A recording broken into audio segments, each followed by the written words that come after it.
No despertéis a los muertos, de Ludwig Tieck, primera parte. 1. ¿Acaso quieres dormir para siempre? ¿No vas a despertar más, amada mía, sino a descansar eternamente de tu breve peregrinación por la tierra?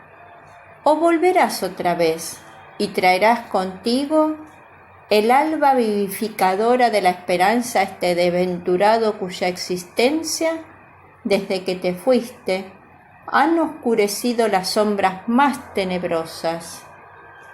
¿Cómo? ¿Sigues callada? ¿Callada para siempre? ¿Llora tu amigo y no lo escuchas? ¿Derrama amargas, abrasadoras lágrimas y no haces caso a su aflicción? ¿Está desesperado y no abres los brazos y das refugio a su dolor? Entonces, di, ¿prefieres el pálido sudario al velo de novia? ¿Es la sepultura un lecho más cálido que el tálamo del amor? ¿Acoge en tus brazos mejor al espectro de la muerte que a tu esposo enamorado? ¡Ah, vuelve, amada! Vuelve otra vez a este pecho ansioso y desconsolado. Tales eran los lamentos que exhalaba por Brunhilda, compañera de su amor apasionado y juvenil. Así lloraba sobre su tumba en la hora de la medianoche, cuando el espíritu que preside la atmósfera turbulenta envía sus legiones de monstruos al aire para que sus sombras, al fluctuar con la luna sobre la tierra, envíen locos, agitados pensamientos a desfilar frenéticos en el pecho del pecador. Así, se lamentaba bajo los altos tilos junto a la sepultura de ella, con la cabeza apoyada en la fría lápida. Era un señor poderoso de Borgoña, que en su temprana juventud se había prendado de la belleza de Brunhilda, belleza que sobrepasaban encantados a las de todas sus rivales, porque su cabellera oscura como el rostro negro de la noche, derramada sobre sus hombros, realzaba sobremanera el esplendor de su esbelta figura y el rico color de sus mejillas, cuyos matices eran como el cielo encendido y brillante de poniente. No semejaban sus ojos a esos orbes cuyo pálido brillo adorna la bóveda de la noche, y cuya distancia inmensurable nos llena el alma de profundos pensamientos de eternidad, sino, más bien, a los sobrios rayos que alegran este mundo sublunar y que a la vez que iluminan, inflaman de alegría y de amor a los hijos de la tierra. Brunhilda se convirtió en la esposa en su esposa, y estando ambos igual de enamorados y prendados, se entregaron al goce de su pasión que les volvió indiferente a cuanto los rodeaba, al tiempo que los sumía en un sueño fascinante. Su único temor era que algo lo despertase de un delirio de que rezaba porque durase eternamente. Pero qué vano es el deseo de detener los decretos del destino. Igual podríamos pretender desviar de su órbita los planetas circundantes. Poco duró esta pasión frenética, no porque se fuera apagando poco a poco hasta sumirse en la apatía, sino porque la muerte arrebató a su lozanada víctima, dejando viudo el lecho del borgoñés. Sin embargo, aunque tuvo al principio una impetuosa explosión de dolor, no se reveló inconsolable, y antes de que pasara mucho tiempo, otra esposa se convirtió en compañero del joven noble. Swanhilda era hermosa también, Si bien la naturaleza había formado sus encantos con moldes muy distintos del de Brunhilda, sus dorados rizos centelleaban como la luz de la mañana.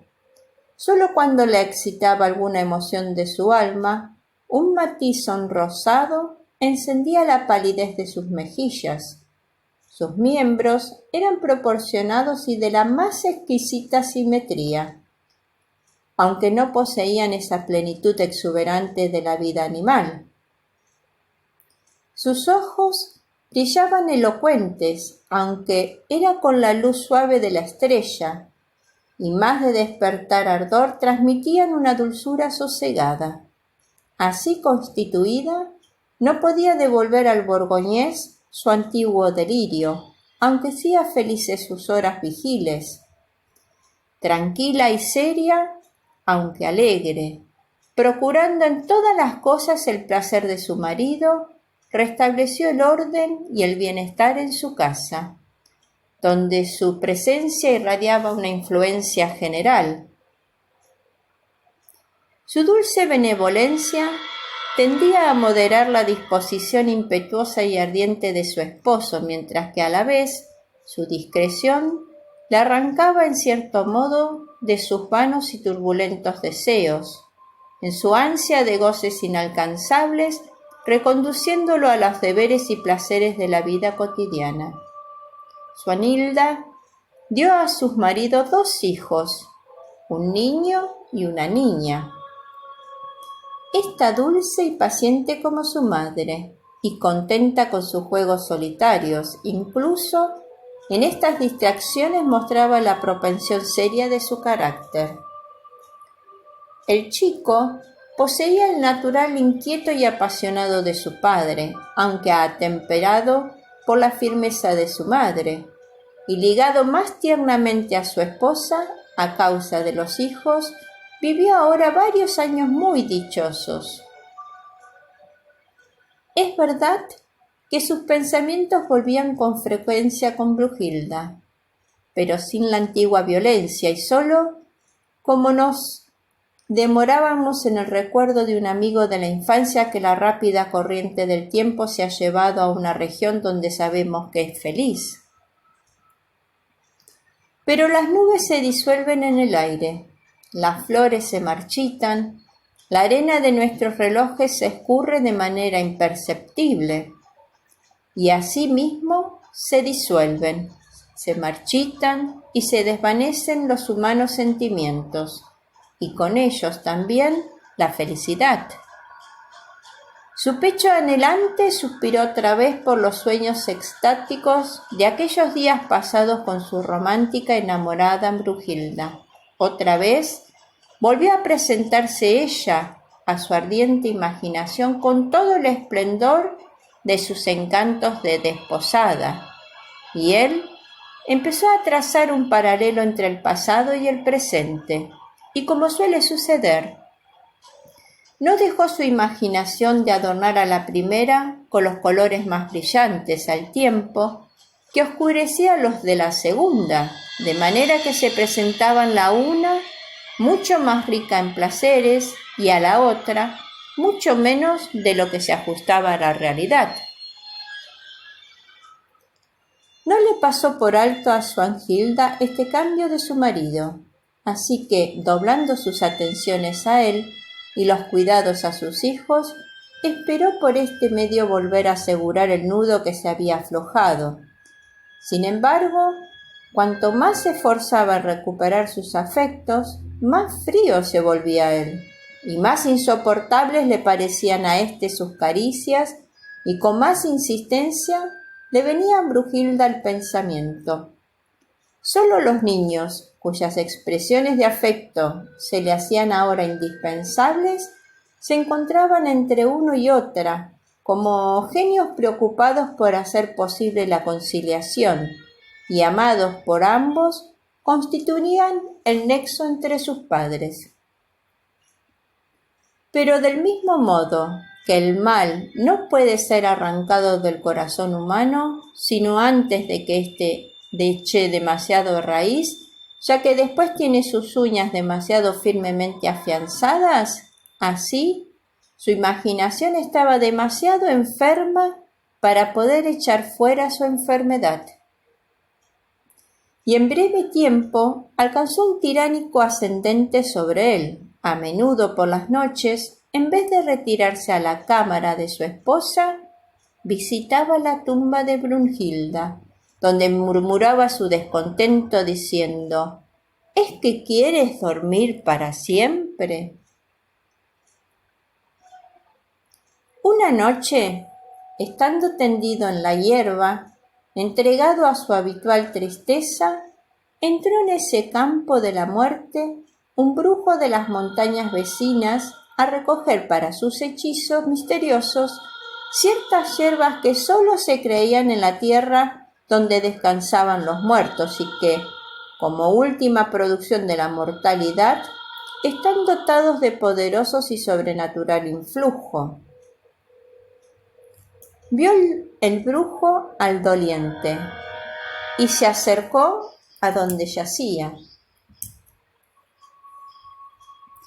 ¿Por qué lloras así, infeliz devoto? Lo que ya no es sino horrendo despojo de mortalidad, meros huesos y nervios y venas. Naciones enteras han caído sin que se alzara un lamento por ellas, incluso mundos. Mucho antes de ser creado este globo nuestro se han desmoronado sin que nadie lo llorase. ¿A qué abandonarte entonces a esa vana aflicción por una criatura nacida del polvo, por un ser frágil como tú mismo y como tú, criatura de un momento? El borgoñés se incorporó. Que se lloren los unos a los otros, a medida que perecen esos mundos que brillan en el firmamento, replicó. Es cierto que, siendo de barro, lloro a mi compañera de barro, sin embargo, este es un barro impregnado de un fuego, de una esencia que ninguno de los elementos de la creación posee, el amor.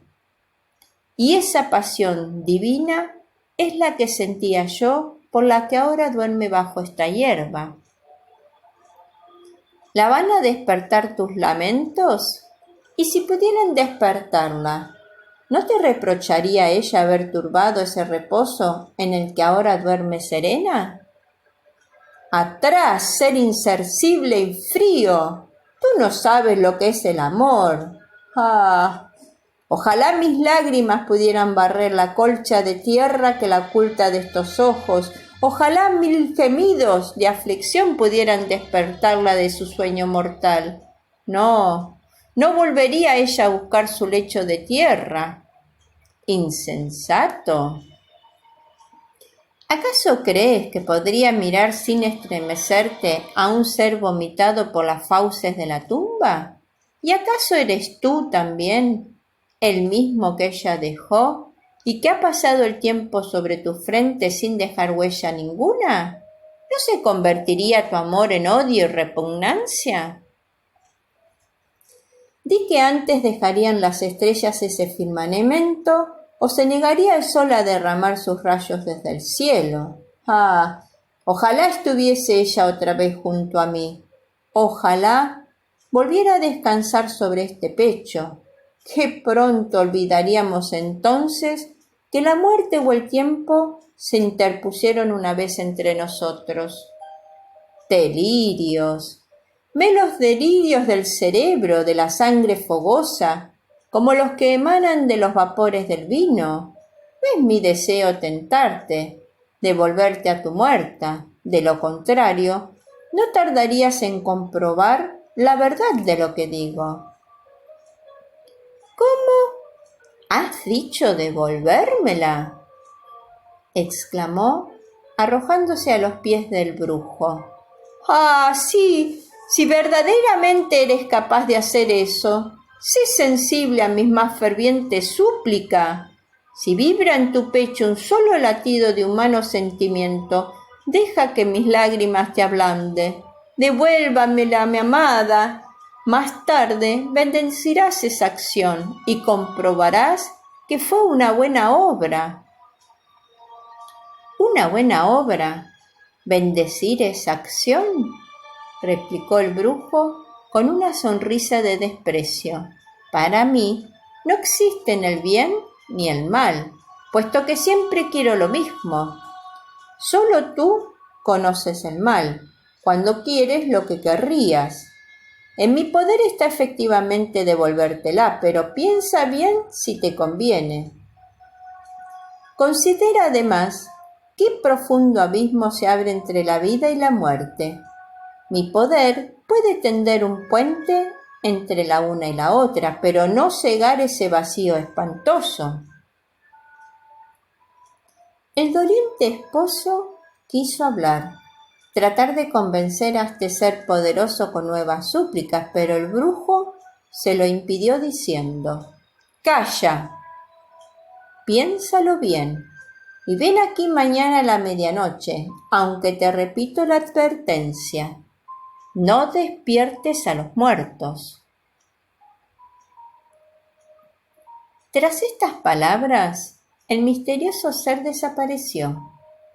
Embriagado con esa reciente esperanza, el borgoñés no logró conciliar el suelo en la cama, porque la imaginación, con todas sus más ricas reservas, desplegó ante él una centelleante telaraña de posibilidades futuras, y sus ojos, húmedos con el rocío del arrobamiento, revolotearon de una visión de felicidad a otra.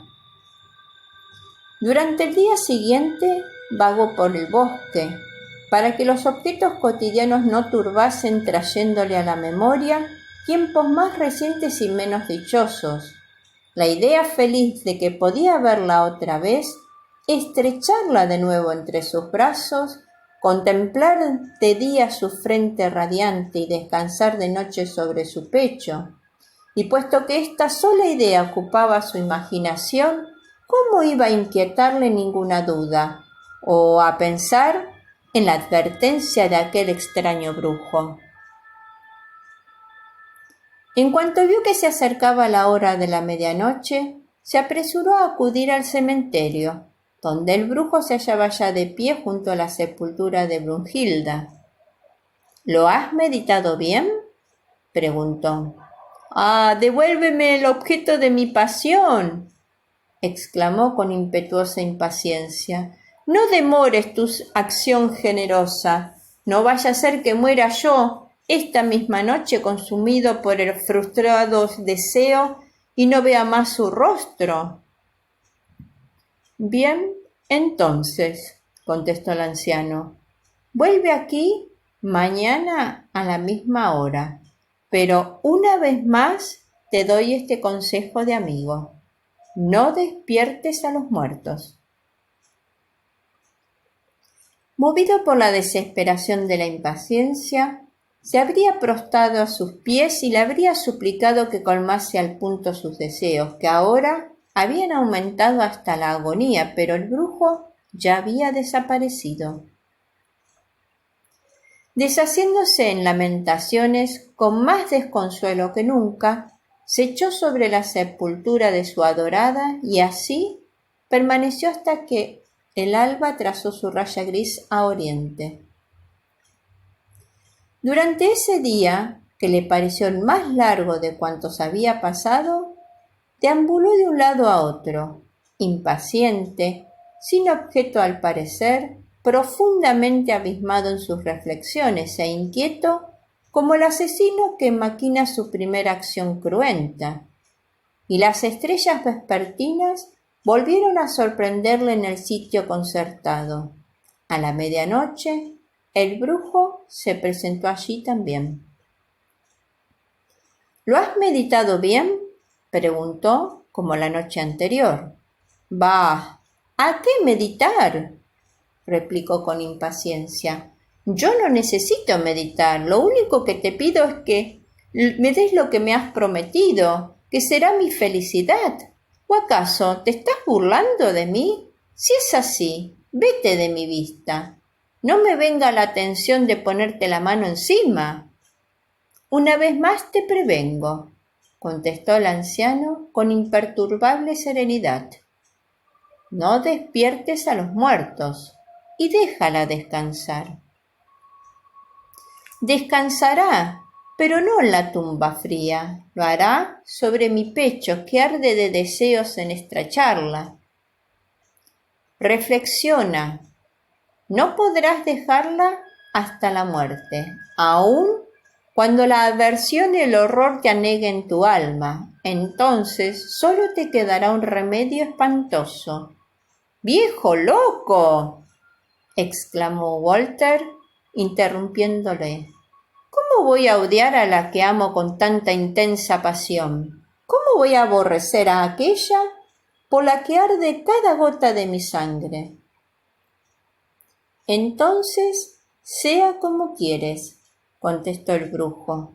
Hazte atrás.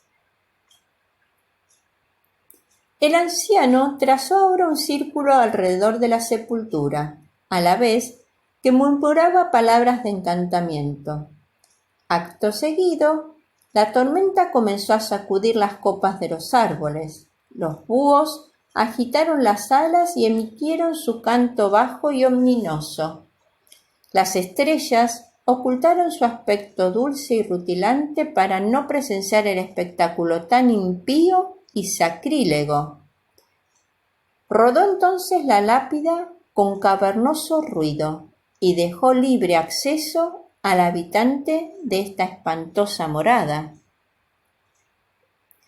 El brujo esparció en las fauces de la tierra raíces y hierbas de mágico poder y muy penetrante olor, de manera que los gusanos salieron reptando de la tierra, se agruparon y se alzaron en forma de llameante columna sobre la sepultura. Entretanto, brotó de dentro un viento violento que fue apartando la tierra hasta que finalmente quedó al descubierto el ataúd.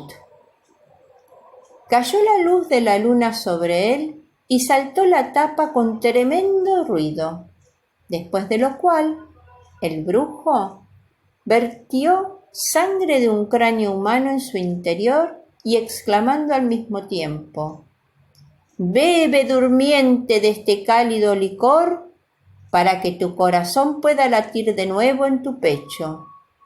Y tras una breve pausa, derramando sobre ella otro líquido misterioso, gritó con la voz de un inspirado: «¡Sí! Otra vez late tu corazón con el fluido de la vida. Tus ojos se han abierto nuevamente a la visión. Así pues, levanta y sal de la tumba». Igual que la isla emerge súbitamente de entre las olas oscuras del océano, levantada del abismo por la fuerza de los fuegos subterráneos, así se levantó Brujilda de su lecho terrenal, impulsada por un poder invisible, y cogiéndola de la mano, el brujo la llevó hacia el que antaño fuese su marido, que permanecía a cierta distancia, estupefacto, como si hubiese echado raíces en el suelo. «Recibe otra vez», dijo, «a la que es objeto de tus apasionados suspiros. Ojalá no vuelvas a necesitar mi ayuda, pero si así fuese, me encontrarás en el período de la luna llena, en las montañas, en ese lugar donde se juntan los tres caminos». Al punto reconoció en la figura que tenía ante sí a la que tan ardientemente había amado, y un súbito calor inundó su cuerpo al verla restituida, pero sentía frío en los miembros a causa de la noche y paralizada la lengua. La estuvo contemplando un rato sin moverse ni decir palabra, y durante ese tiempo volvieron a acallar y a serenarse los ruidos, y a centellear esplendorosamente las estrellas en el cielo. «¡Walter!», exclamó la figura, y esta voz familiar, estremeciéndole el corazón, rompió el sortilegio que lo tenía inmovilizado. «¿Es realidad? ¿Es verdad esto?», exclamó él. ¿O se trata de una mera ilusión engañosa? No, no es una impostura, estoy verdaderamente viva. Llévame enseguida a tu castillo de las montañas. El borgoñés miró a su alrededor. Había desaparecido el anciano, pero descubrió a su lado un corcel negro de ojos llameantes, aparejado para transportarle allá, y sobre su lomo encontró lo necesario para vestirse Brunhilda, quien no perdió tiempo en hacerlo. Hecho esto, exclamó: ¡Deprisa! Vayámonos antes de que amanezca, ya que mis ojos están demasiado débiles para soportar la luz del día. Recobrando de su estupor, Walter saltó sobre su silla y, cogiendo con una mezcla de placer y temor a su amada, tan misteriosamente rescatada del poder de la tumba, emprendió el galope por la desierta región hacia las montañas con tanta furia como si le persiguieran las sombras de los muertos ansiosas por arrebatarle a su hermana.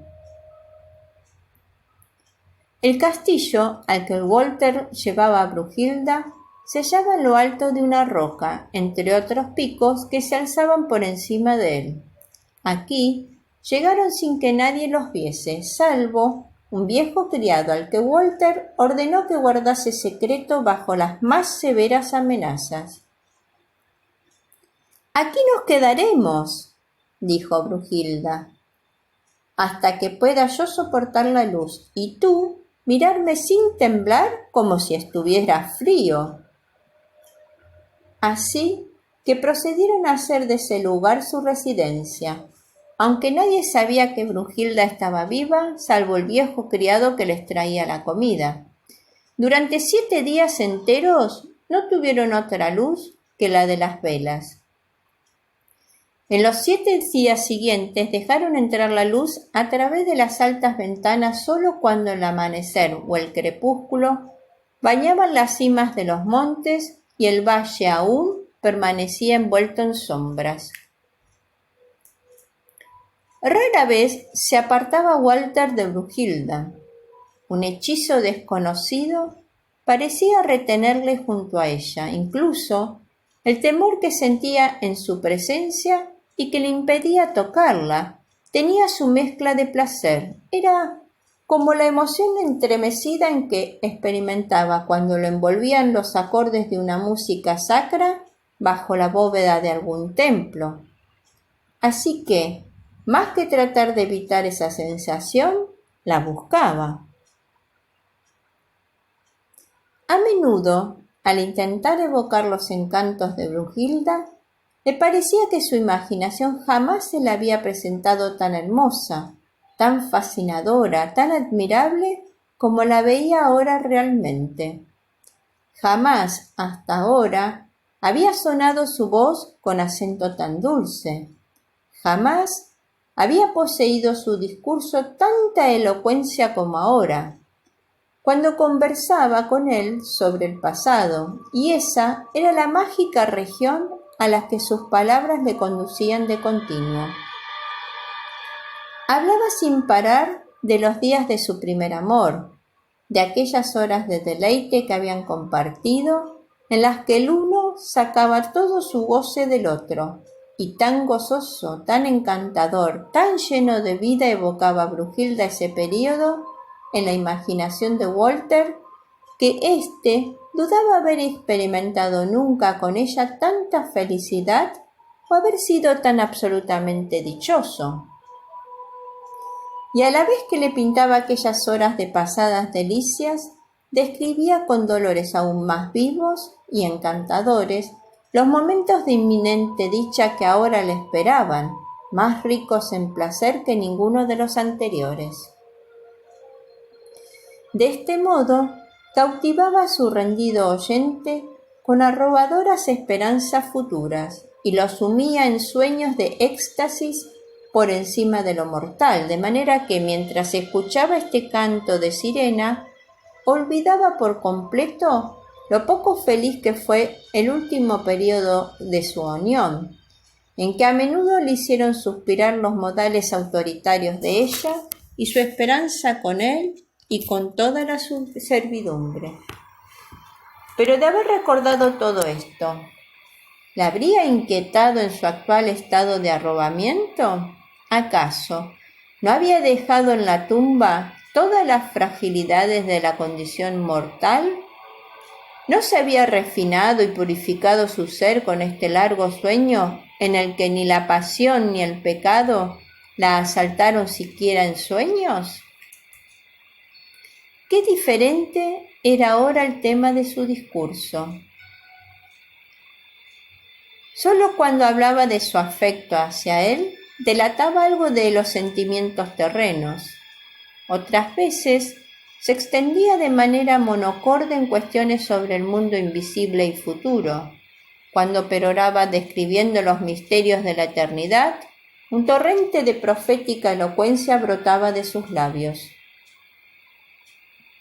De este modo, habían transcurrido 2 veces 7 días y ahora vio Walter por primera vez al ser más caro para él a plena luz del día.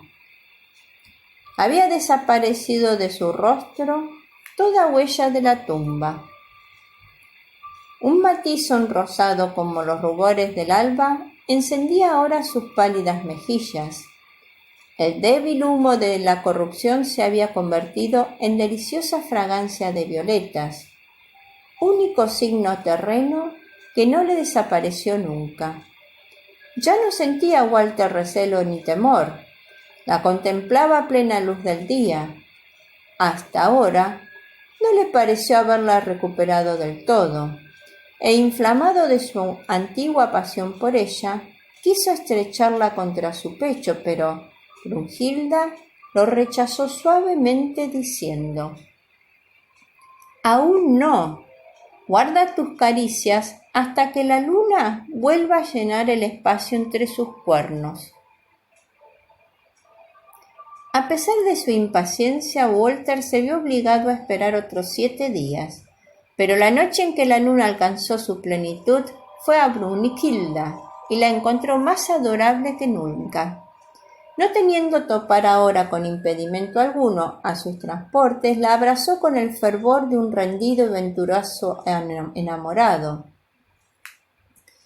Brunhilda, no obstante, se negó otra vez a rendirse a su pasión.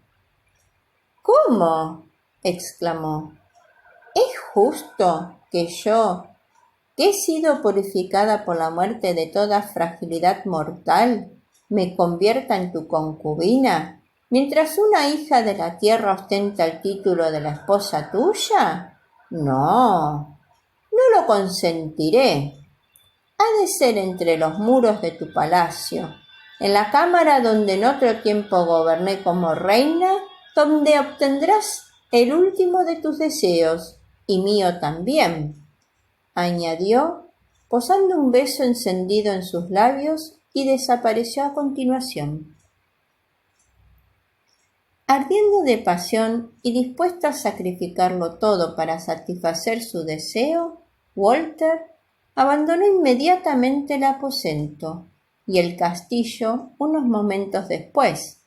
Cruzó montañas y páramos con la rapidez de una tormenta, de manera que las pezuñas de su caballo hacían saltar la hierba. Ni una vez se detuvo hasta que llegó a casa. Aquí, no obstante, ni las caricias afectuosas de Brunhilda ni la de sus hijos consiguieron ablandar su corazón o inducirle a reprimir sus ansias furiosas. ¡Ay! ¿Pueden detener el curso impetuoso del torrente las flores hermosas sobre las que éste se precipita? Cuando exclaman: «Destructor, ten piedad de nuestra desvalida inocencia y belleza, y no nos aniquiles».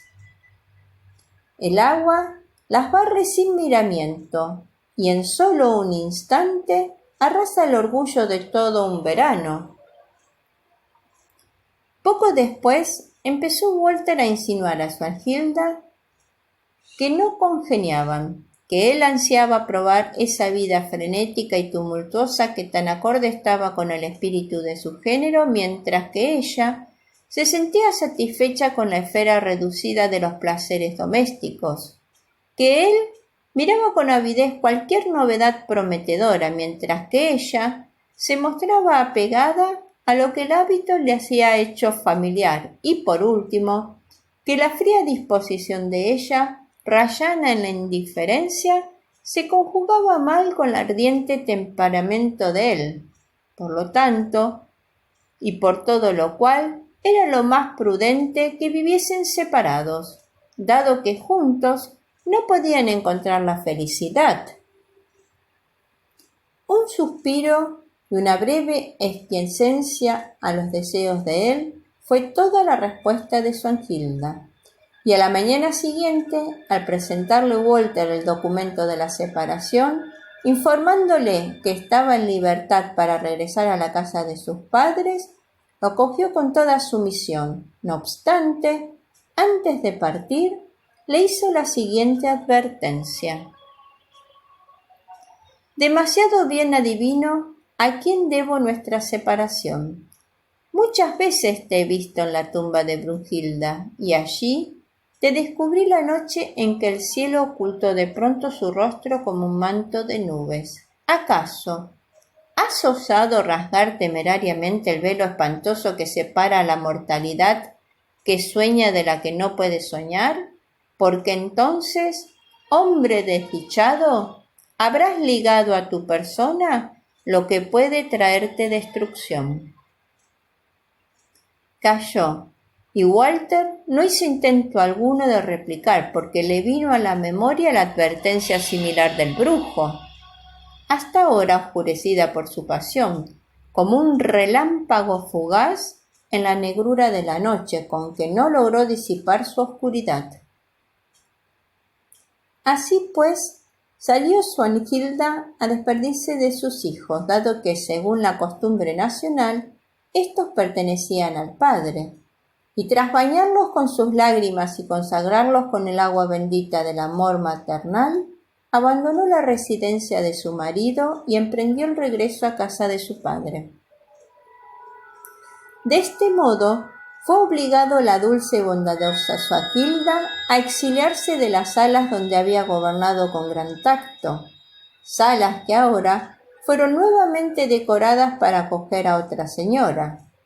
Por fin llegó el día en que Walter condujo por segunda vez a Brunhilda a casa como nueva esposa, e hizo saber a la servidumbre que su nueva consorte había ganado su afecto por el extraordinario parecido con Brunhilda, su primera ama. Cuán indeciblemente feliz se consideró al llegar una vez más a su amada a la cámara que tantas veces había sido testigo de sus antiguos goces, dorada y adornada ahora en lo más costoso estilo. Y entre otros ornamentos había figuras de ángeles esparciendo rosas, los cuales sostenían las colgaduras púrpuras cuyos amplios pliegues ocultaban el lecho nupcial.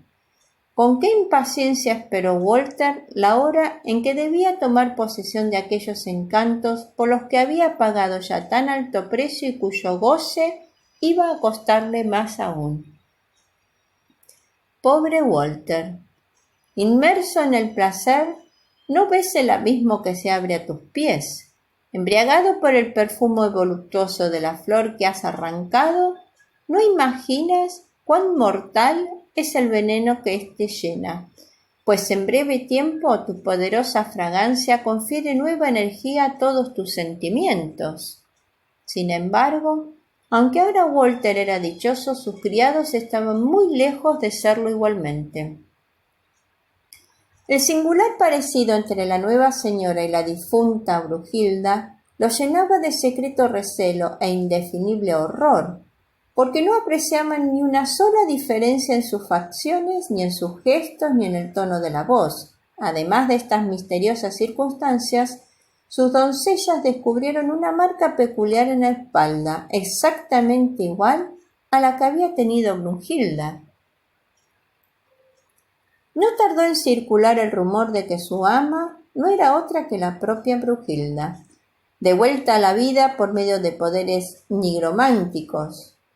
¡Qué horrible se les hacía la idea de vivir bajo el mismo techo que la que había sido morada de la tumba y verse obligadas a asistirla y a reconocerla como su señora! Notaron asimismo en Brujilda, cosa que aumentó la aversión de todas y favoreció su superstición, que no usaba adornos de oro, como antes engalonaron siempre su persona. Todo lo que antes había solido llevar de este metal lo mandó a hacer ahora de plata. Ninguna joya de ricos y centelleantes colores brillaba sobre ella. Solo las perlas prestaban su pálido brillo al adorno de su pecho. Y también evitaba siempre con gran cuidado la luz radiante del sol y acostumbraba a pasar los días más luminosos en los aposentos más retirados y oscuros. Solo salía a pasear en el crepúsculo del comienzo y del final del día, aunque su hora preferida era cuando la luz fantasmal de la luna daba a todos los objetos una apariencia vaga y un color sombrío. Además, se observaba siempre que con el canto del gallo sus miembros sufrían un estremecimiento involuntario. Autoritaria como antes de su muerte, no tardó en imponer su yugo de hierro a cuantos la rodeaban. Si bien parecía más terrible que nunca, dado que la acompañaba el temor de algún poder sobrenatural y aterraba a cuantos se acercaban a ella. Sus ojos parecían dirigir una mirada maligna y feroz al objeto de su ira, como si fuera a fulminar a su víctima. En suma, aquellas alas que en tiempos de Sonilda fueron morada de risa y alegría, parecían ahora la prolongación de una tumba desierta. Los criados se deslizaban sigilosos por las salas del castillo con el temor impreso en sus pálidos semblantes, y en esa mansión de terror, el canto del gallo hacía temblar a los vivos como si fuesen espíritus de fallecidos, porque ese canto le recordaba siempre a su ama misteriosa.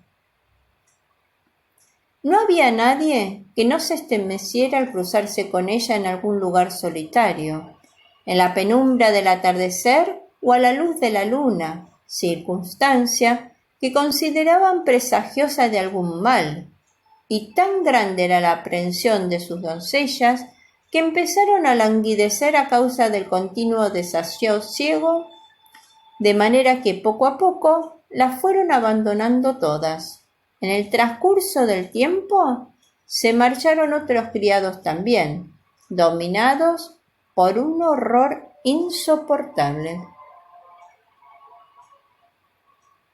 Aunque testigo de este relato yo no he sido, así me lo han referido. Fifi la Cuentacuentos agradece tu escucha. Anhela que esta primera entrega del relato haya sido de tu agrado. Conocer su desenlace, espera a la segunda parte.